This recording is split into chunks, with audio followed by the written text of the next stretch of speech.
자, 이제 비타민의 마지막 시간에 이제 남은 것들을 할 텐데, B12에 대한 거를 이 순서대로 한번 살펴보겠습니다. 자, B12는 적혈구의 생성과 성숙, 신경계의 정상적인 기능, DNA 합성. 지금 여기에 나오는 이 모든 것들이 비타민 B12의 단독적인 기능도 있지만, 일부는 엽산이랑 같이 엮여서 돌아가는 것들이 같이 있습니다. 그래서 아무튼 이 B12도 굉장히 중요한 영양소인데, 만약에 부족해지면 빈혈, 위장 질환과 식욕 저하, 무력감, 신경계 질환 같은 것들이 있을 수가 있고, 최근에는 이 B12가 노인들의 인지, 치매와 관련이 있고 우울감이라든지 또는 기분의 변화, 퇴행성 신경질환, 신경계 쪽의 노인기와 연결시켜서 많이 연구가 되고 있습니다. B12의 필요량은 아주 소량이 필요하지만 잘 못 먹게 되면은 이제 결핍증이 나타날 수밖에 없는데, 너무 미량이라서 결핍증이 자주는 일어나지 않아요. 그리고 문제는 이 B12는 앞에서 우리가 했던 엽산은 주로 식물성이라면 비타민 B12는 대부분이 동물성으로부터 공급을 받습니다. 그래서 밑에 보시면 동물성 식품이 주된 급원이기 때문에 채식주의자들은 이 중요한 영양소를 주사를 맞든지 다른 방법을 통해서 공급을 반드시 받아야 되고, 또 비타민 B12가 생리적으로 흡수되는 과정이 복잡해요. 그것들에 문제가 된다면 노인이나 위절제 수술을 받았거나 아니면 만성적으로 이 장 쪽에 질환이 있는 사람은 B12를 열심히 먹어도 흡수가 안 되면 결핍이 올 수 있다는 거죠. 흡수율이 낮아서 보충이 필요할 수 있다. 그래서 이런 것들은 B12의 특이적인 사항이니까 한번 참고하시고요.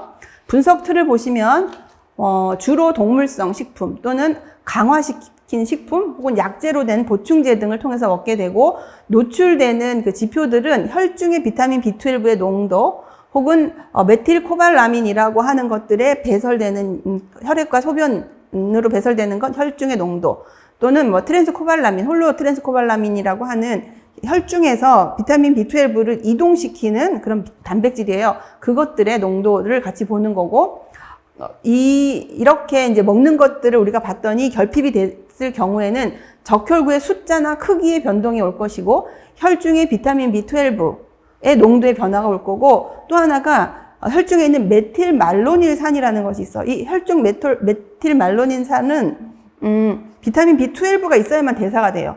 없으면 이게 그대로 남아있기 때문에 이것과 같이 볼 필요가 있다. 혈중에 메틸말로닌산이 너무 많으면 B12가 결핍이구나 이렇게 볼 수도 있는 거고, 또 B12가 없으면 혈중에 호모시스테인의 농도가 쭉 올라가게 됩니다. 지금 여기까지 봤을 때 여러분들이 앞에 있는 것들을 순서대로 봤다면 혈중 호모시스테인 농도를 좌지우지하는 비타민이 지금까지 이제 3개가 나온 거죠. 엽산에서 한번 나왔고, 지금 B12에서 한번 나왔고, 그 다음에 B6에서도 한번 나왔습니다. 이 3가지가 혈중 호모시스테인의 농도를 조절할 수 있는 중요한 조효소다라고 볼 수가 있습니다.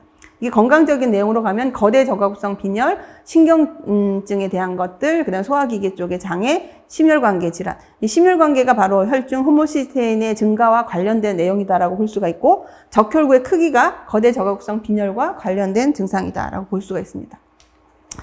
자, 비타민 B12는 평균 섭취량이 정상적인 혈액학적인 상태라고 하는 것은 적혈구의 크기를 얘기하는 거예요. 그게 정상적이어야 되고, 또 혈청에 있는 비타민 B12의 농도가 적정량 유지되는 선에서 먹고 있는 양으로 정하자라고 했고요. 현재로서는 그것을 알기 위해서 측정하는 방법들이 이제 딱 정해져 있는 것은 아니에요. 일반적으로 혈중에 있는 비타민 B12의 농도를 재서 이게 부족하구나 이렇게 하는데, 사실은 가장 정확한 것은 메틸말론산의 농도가 얼마인지와 혈중의 비타민 B12의 농도가 얼마인지를 같이 보는 게 가장 더 중요하다라는 거죠. 그래서 1차적으로 혈청에 있는 비타민의 농도가 어느 정도인지 먼저 봐서 판정을 1차적으로 하고, 그 다음에 약간 경계역에 있는 사람들이다라고 하면 혈액학적인 지표 또는 메틸말론산의 농도를 보아서, 메틸말론산의 농도가 너무 높으면 B12가 약간 경계역에서 왔다 갔다 한다 하더라도 우리가 결핍으로 우리가 볼 수가 있는 거죠. 그렇게 결핍으로 판정을 하겠다.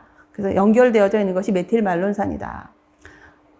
그래서 여기서 이제 정리를 해보면 이래요. 엽산과 B12는 기능적으로 굉장히 가깝다. 그리고 B12의 결핍을 알아보기 위해서는 B12의 농도와 메틸말론산의 농도를 같이 보는 것이 훨씬 정확하다. 이렇게 정리할 수가 있습니다. 생애 주기별 섭취 기준을 보시면 영아기는 모유 분비량에다가 모유 속에 있는 농도 적용해서 0.3으로 잡았다. 계산식이 여기 있죠. 그 다음에 6에서 11개월은 전기에 있는 충분 섭취량을 가져다가 대사체중으로 나누어서 계산한 0.5로 설정하였습니다. 성장기는 성인의 필요량을 대사체중과 성장 개수를 고려하여서 계산을 했다. 그리고 권장 섭취량은 10% 변이 개수를 이용해서 정리를 할 거다라고 표현하고 있습니다. 이렇게 크게 나와 있는데 동일한 내용입니다. 남자의 평균 필요량 또는 성인 여성의 평균 필요량이 둘 다 2예요. 2를 가져다가 뒤에 있는 대사체중으로 고려를 하고 성장기 아이들의 경우는 성장 개수를 다 넣어서 또 더 가산을 했다. 그리고 1에서 5세까지는 평균 값으로 정리를 했고 또 여기서 평균 값으로 했던 연령대가 여기 보시면 여기서는 이 구하는 과정에서 두 가지를 구했다라고 볼 수가 있겠습니다. 남자 여자 것을 같이 보고 정리한 값으로 했습니다. 그래서 이 값과 이 값이 같죠, 그죠? 같이. 그러니까 15세 이상은 같은 식을 통해서 같이 고려했다라고 보시면 돼요. 그러면 권장 섭취량은 10% 변이 개수를 고려한 계산식이었습니다.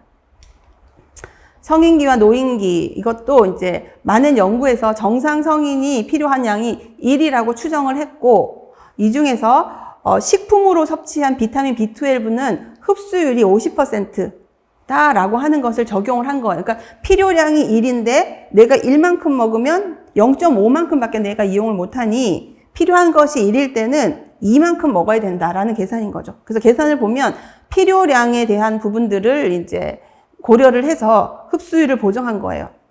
그 계산에 대한 것은 요 1에 대한 게 위쪽에 있는 계산법입니다. 어떻게 했냐면 악성 빈혈 환자가 정상적인 혈액학적 상태를 유지하기 위해서 B12 투여하는 것을 해봤더니 1.5 마이크로그램이 필요했고, 그 다음에 담즙 안에 속해 있는 비타민 B12가 재흡수가 부족하면서 추가로 더 필요한 것들을 얘기했더니 0.5가 있었던 거죠. 이 둘을 더해서 1이 나온 것이 저 필요량이 정리가 된 것이고, 그리고 이제 직접 먹어야 되는 거는 흡수율이 50%라는 것을 고려를 해서 이제 2로 나눈 겁니다. 2를 곱한 겁니다. 그래서 2만큼 먹도록 하자. 이게 평균 필요량이고, 평균 필요량의 변이 개수 10% 적용했습니다. 그래서 120%를 곱해서 2.4로 만들었다. 그래서 권장 섭취량까지 같이 봤어요. 임신기는 B12를 충분히 섭취한 임산부에게서 태어난 신생아의 간에 축적된 B12의 함량을 토대로, 굉장히 어려운 연구인데 이걸 토대로 해봤더니 임신 기간 동안에 아기에게 0.1에서 0.2 마이크로그램 정도의 하루에 이제 축적된다는 것에 대한 결과가 있었죠. 조사에 대한 실험 결과치를 가지고. 그 다음에 또 하나는 임신기가 되면 B12의 흡수율이 좋아져요, 흡수율이. 그래서 그것을 고려해서, 이제 일반 여성 평균 필요량에다 0.2 정도를 추가하는 것으로 설정을 했다. 그게 평균 필요량이고, 권장 섭취량은 변이 개수 10%를 적용하였습니다. 그래서 2.6으로 만들었다. 그래서 가산치 태아 축적량 0.2에다가 0.2를 평균 필요량, 비임신 여성이 2였으니까 거기다 더했는 값을 쓸 텐데 그 가산치에다가 권장 섭취량은 1.2를 더 고려를 했다라고 보시면 됩니다. 각각 해서 평균 필요량 2.2, 권장 섭취량 2.6으로 고정이 됐죠. 자, 이제 수유기를 보도록 하겠습니다. 수유기는 그 수유부의 모유 속에 있는 양, 그 다음에 모유 분비량을 이용한 값으로 하는데 그 값의 결과가 0.3이었습니다. 그래서 0.3에다가 비임신 여성의 평균 필요량이 여기 이제 프린트가 오차가 있는데 여기가 2.0입니다. 2.0에다가 이 값인 가산치를 더했는 값이기 때문에 여기가 2.3 마이크로그램 퍼 데이가 되는 것이죠. 그리고 이제 권장 섭취량은 평균 필요량의 변이 개수의 10%를 적용해서 0.4를 추가하는 것인데 여기도 이제 좀 차이가 있죠. 비임신 성인 여성의 권장은 2.4가 맞고 요 위에 가산치 계산이 요 부분에서 곱하기 1.2라고 하는 변이 개수가 적용이 안 된 계산이 되어져 있었어요. 그래서 요것을 계산을 하게 되면 0.407 마이크로그램이 되거든요. 그러면 대략적으로 이게 0.4가 될 거고, 여기도 0.4를 대입해서 2.8로 고정하면 됩니다. 자료는 수정해서 나갈 거니까 참조하시면 될 것 같아요. 그래서 수유기까지 했고요. 그것과 관련해서 전체적으로 이 표에 보시면은 지금까지 했던 내용들이 정리가 되어져 있습니다. 그래서 이것도 역시 영아기는 충분 섭취량으로 되어져 있고, 임신과 수유 후에 추가량이 다 설정되어져 있는 영양소다라고 볼 수가 있습니다. 그 다음에 주요 급원식품은 뭐 소, 바지락, 멸치 이런 순으로 우리나라 사람들은 비타민 B12를 공급받고 있고, 또 절대적으로 많은 양을 갖고 있는 고함량 식품들도 이렇게 참고되어져 있으니까 보시면 될 것 같습니다. 이렇게 해서 비타민 B12에 대한 내용을 모두 마치고요. 판토텐산을 보겠습니다. 판토텐산은 이제 간단하게 상한이 없기 때문에 4가지 정도로 나누어서 볼 텐데, 먼저 요약을 보시면 판토텐산은 비타민 B군에 속한다고 볼 수가 있어요. B군의 영양소로서 에너지 대사에서 굉장히 중요한 기능을 하는데, 우리가 많이 본 그런 대사 물질들 중에는 코A, 그죠? 예를 들어서 아세틸 코A의 코A 부분, 그 다음에 지방산을 합성할 때 관여하는 ACP, 아실 캐리어 프로테인, 이런 것들 속에 판토텐산이 같이 들어가 있어요. 그래서 지방산, 인지질, 또 스테로이드 호르몬, 비타민 D의 대사, 아미노산, 헤모글로빈 속에 있는 포르피린. 헤모글로빈 속에 있는 포르피린은 석시닐 코A가 관여하기 때문에 뒤에 있는 코A로 이제 여기에 들어간다라고 보시는 거고, 또는 아세틸콜린을 합성할 때도 이제 판토텐산이 같이 관여한다. 그리고 판토텐산은 모든 식품에 많이 있어요. 어떤 거는 동물성에 많이 있고, 어떤 영양소는 식물성에 주로 많이 있다고 하는데, 판토텐산은 모든 식품에 잘 분포가 돼 있어서 정상적으로 식사를 한다면 결핍도 일어나지 않고, 혹시 뭐 과잉을 먹었을 적에도 독성이 그렇게 크지 않다라고 보시면 됩니다. 분석 틀도 이렇게 음식으로 먹고, 소변이나 적혈구 속에 있는 그 농도 등을 주로 볼 거고, 부족해졌을 경우에 신경장애나 위장장애의 문제가 나타나는 걸로 보고되고 있습니다. 이런 순서대로 볼 거예요. 순서대로 보면은 판토텐산은 식품이나 보충제 또는 이 판토텐산은 우리 장에 있는 미생물에 의해서 합성이 됩니다. 합성이 가능한 그런 비타민이고, 식이로 섭취된 판토텐산을 보고 우리가 얼마나 먹었는지 판정을 하기 위해서 보는 것들이, 소변으로 배설되는 게 얼마나 되나, 전혈, 뭐 이거를 혈장이랑 이런 거 나누지 않고 전혈 농도 또는 적혈구 속에 있는 판토텐산의 농도를 봅니다. 그리고 앞에서도 설명했듯이 정상 식이를 하는 사람에게서는 결핍은 별로 일어나지 않는데, 뭐 오메가 메틸 파토테닉 애시드와 같이 이 대사를 저해하는 어떤 물질을 먹었을 경우에는 결핍이 될 수가 있다. 일상적인 상황은 아니다라고 보는 거죠. 앞에도 설명했듯이 코A의 형태나 ACP의 구성 성분으로서 우리 몸에서 굉장히 중요하고, 부족해진다면 이론상으로는 에너지 대사나 헤모글로빈에 있는 폴피린이나 콜레스테롤, 스테로이드성 호르몬 또는 지방산, 인지질 이런 합성에 부정적인 영향이 있을 것으로 이제 이론적으로 우리가 유추해 볼 수가 있는 거죠. 근데 실제 연구에 있어서도 약간의 상관관계가 보고되고 있다라고 설명하고 있습니다. 그리고 이제 기본적인 메커니즘을 보면 면역이나 인슐린의 민감도, 신경 전달 물질의 변화 또는 그것과 관련된 신체 반응, 그런 것들은 신경질환이나 혹은 뭐 굉장히 복잡한 기저, 바탕에 흐르는 메커니즘이 작용할 수가 있어서 그렇게 결핍이, 아까 앞에서 봤듯이 결핍이 잘 안 일어나요. 그러나 일어났을 경우에 그 집단에서는 어떤 형태가 일어나나 봤더니 임상적으로 다리의 통증, 우울, 피로, 불면, 구토, 복통, 식욕부진과 같은 것들이 이제 일어나더라. 이거는 약간 병리적인 문제에서 오는 거다라고 보는 거죠.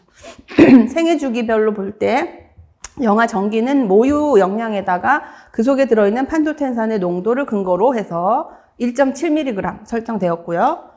영아 후기 같은 경우는 여기 이제 나와 있는 것처럼 영아 전기에 있던 것을 가지고 대사 체중을 이용해서 외삽을 했고, 여기까지 설명. 그 다음에 뭘 했냐면 성장 개수까지 여기서는 고려를 해준 겁니다. 고려를 해서 정리를 해줬다. 근데 2가지가 있는데, 하나는 0에서 5개월의 영아의 충분 대사량을, 충분 섭취량을 대사 체중에 기초한 값 하나와, 또 성인에 관련된, 성인이 이제 5mg이니까 5mg을 기준으로 했는 것들에 대한 대사 체중에다가 여기에 성장 개수를 고려했는 값이 있는 거죠. 이 두 가지. 이 두 개를 더해서 나누기 2를 한 거예요. 그러니까 판토텐산은 충분 섭취량을 설정할 때 영아 정기 것도 쓰고 성인 것도 가지고 와서 계산한 두 값을 나누어서 2로 나누어서 그 값을 찾아냈다라고 보시면 되고 성장기는 모든 연령대에서 기존에 했던 것처럼 대사 체중과 성장 개수를 고려해서 외삽을 했고 그 계산된 값을 반올림을 했다 이렇게 얘기합니다. 그래서 이제 전체적으로 보면은 이제 성장 개수가 고려된 걸 볼 수 있고 또 체중 비로 계산이 되었구나라고 보시는 거죠. 성인군은 이제 일상적인 섭취량의 중간값을 잡은 거예요. 예를 들어 건강한 사람들이 하루 종일 판토텐산을 얼마나 먹지를 조사를 한 중간값으로 5mg을 두고 이 5mg이 아래쪽에 있는 성장기 아이들을 계산하는 기준 자료로 사용이 됐구나라고 보시고 노인기도 마찬가지로 성인기에 대한 그 충분 섭취량을 체중 대비로 했는데 그 값이 조금 낮아지더라도 다 동일하게 5로 맞췄구나 이렇게 보시면 돼요. 임신기는 부가량을 1mg으로 잡았습니다. 모체 조직과 태아 성장, 에너지 증가를 1mg으로 가산을 해서 5 플러스 1, 6으로 잡았습니다. 수유기는 모유로 손실되는 값을 2로 계산을 했어요. 그래서 판토텐산의 분비량 0.78에다가 모유 분비량 0.78, 농도 2.2 계산을 하니까 2 정도로 가산치가 나와서 5 더하기 2, 그러니까 7, 수유기는 7로 잡았다.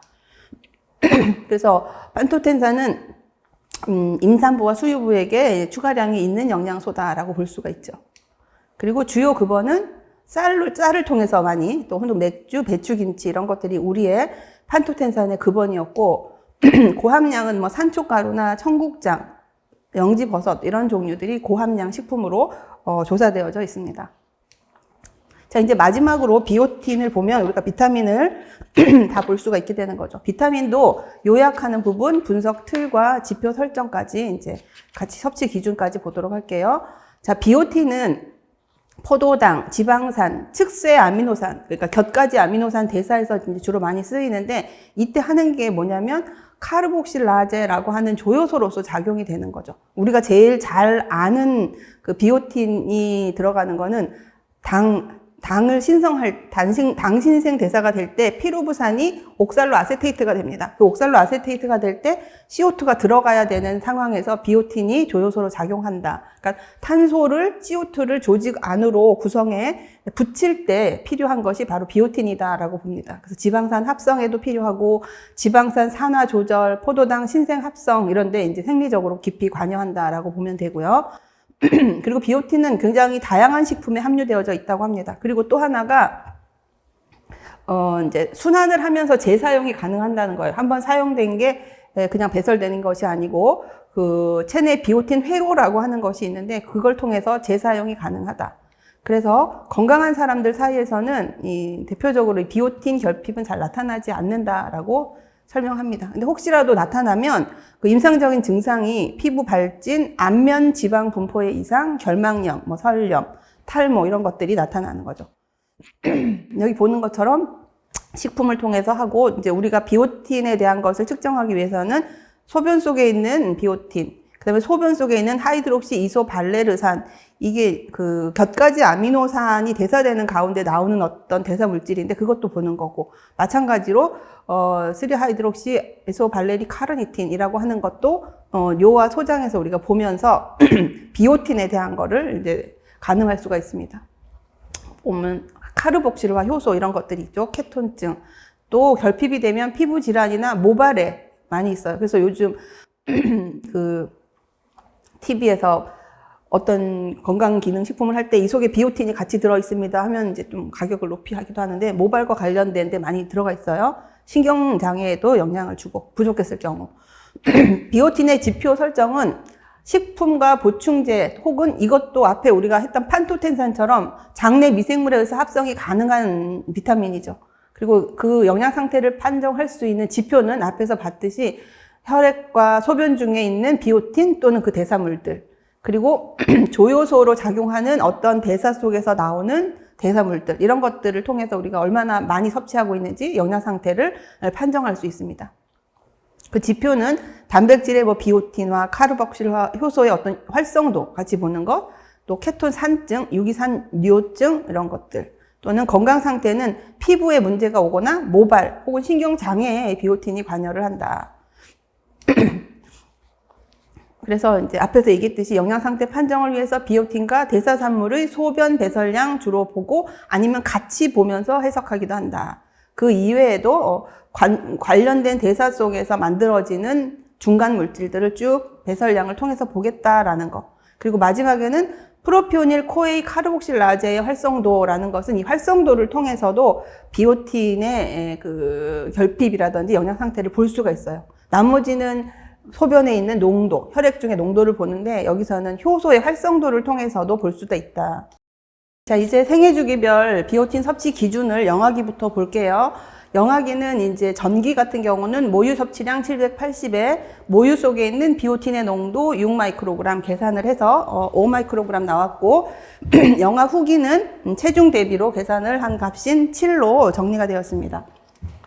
간단하게 보면 되고, 성장기 같은 경우도 이례적으로 비오틴은 성인의 것을 가지고 와서 계산한 게 아니라 영아기에서 썼던 5마이크로그램, 영아 전기에서 정리했었던 5마이크로그램을 가지고 체중 대비로 한 거예요. 그래서 그 계산 값으로 정리를 했다. 반올림 처리를 해서 고정을 했다, 조정했다라고 설명하고 있고요. 성인의 경우도 영아의 충분 섭취량, 영아 전기의 충분 섭취량을 가지고 와서 체중 대비로 해서 이제 보는 겁니다. 우리가 지금까지 봤던 체중 대비로 할 때는 분모가 훨씬 컸어요. 왜냐하면 성인 걸 가지고 와서 성장기 아이들을 했으니까 성인이 이 분모에 있었고 성장기 아이들이 위쪽에 분자를 차지를 해서 계산을 했는데 여기서는 영아기 걸 가지고 왔기 때문에 기본이 영아기 체중이 밑에 분모로 오고 위쪽에 해당하는 연령대의 체중을 넣어서 계산을 한다라고 보시면 되는 거죠. 그래서 계산된 값을 다 처리를 하니까 전체적으로 이제 30 마이크로 정도로 잡았습니다. 노인기도 연구 자료가 특별히 없었기 때문에 50에서 64세 성인의 것을 그대로 가지고 와서 적용을 했다. 임신기도 성인 여성의 것을 그대로 가지고 와서 설정을 했다.